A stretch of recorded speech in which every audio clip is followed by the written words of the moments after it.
प्रदेश सभा में प्रदेश सभा को 107 संख्या मध्य को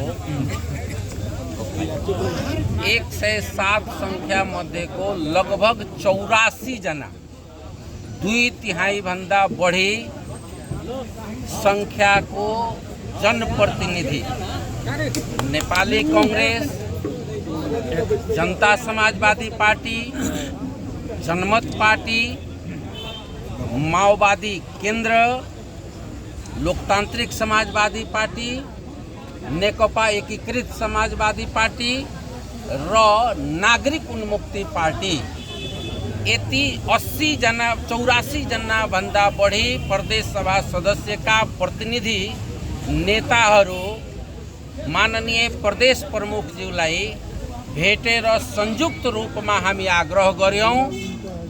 नेपाल को संविधान को धारा 168 को उपधारा 2 बमोजिम अहिले को जो उत्पन्न परिस्थिति छ त्यस परिस्थितिलाई टेकेर त्यही धारामा त्यस धारा बमोजिम यानी कि 168(2) को बमोजिम गठित सरकार का मुख्यमंत्रीले विश्वास को मत परिणाम में नपुग्दै राजीनामा दिएकोले अहिले त्यही धारा जीवित छ।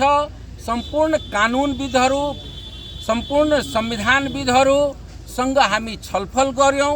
अहिलेको जुन वर्तमान परिस्थिति छ, देशको अवस्था, देशमा केन्द्रीय प्रतिनिधि सभा छैन, यहाँ पनि यदि त्यस्तै किसिमको एनार्किजम अराजकता भयो भने यसले जनतामा राम्रो सन्देश दिँदैन। तसर्थ संविधान को मर्म र भावना अनुसार नेपाल को संविधान को धारा 168 को 2 बमोजिम सरकार बन्ने स्थिति छँदा छँदै हामीले यताउति तल माथितिर नहेरौं, त्यही धारामा टेकेर आह्वान होस् र त्यही प्रदेश सभाबाट नयाँ सरकार बन्ने, बहुमत को सरकार बन्ने प्रक्रिया प्रारंभ गरियोस् भने हामी संयुक्त रूपले आह्वान गर्यौं। माननीय प्रदेश प्रमुखलाई म धन्यवाद दिन्छु।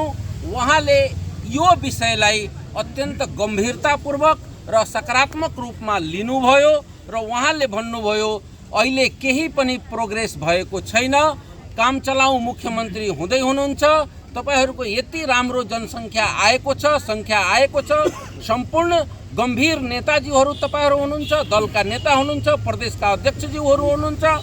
हामी छलफल गरेर सहमतिको आधारमा विधानको संविधानको मर्म र भावना अनुसार हामी निर्णयमा पुग्छौं। त्यसमा तपाईहरु कुनै पनि शंका उपशंका गर्ने स्थिति छैन।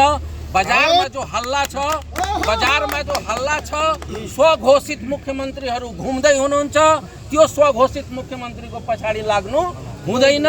जे हुन्छ त्यो संविधानको मर्म र भावना अनुसार हुन्छ भनेर हामीलाई उहाँले आश्वस्त बनाउनु भयो र त्यसैलाई हामी तपाई सबैलाई जानकारीको लागि कि हामीले माननीय प्रदेश प्रमुखकोमा संयुक्त रूपले यो कुरा राख्यौं। पूरा सकारात्मक छ, निर्णय भएको छैन। केही दिन सायद भोलि पर्सि 1-2 दिन थप समय चाहे पनि हामीले छलफलको लागि स्पेस दियौं। छलफल गर्नुस्, तर संविधानको मर्म र भावना अनुसार अगाडि बढ्नुस्। संविधान बचाउने सबैको कर्तव्य हो, यही भावना अनुसार हामी कुरा गरेर आयौं। धन्यवाद। बाँकी कुरा हाम्रो मैं भन्दैछु, बाँकी कुरा नेपाली कांग्रेस का हमारा संसदीय दल का नेता और संसदीय दल का नेता माननीय कृष्ण यादव जी ले कुराहरू राखे।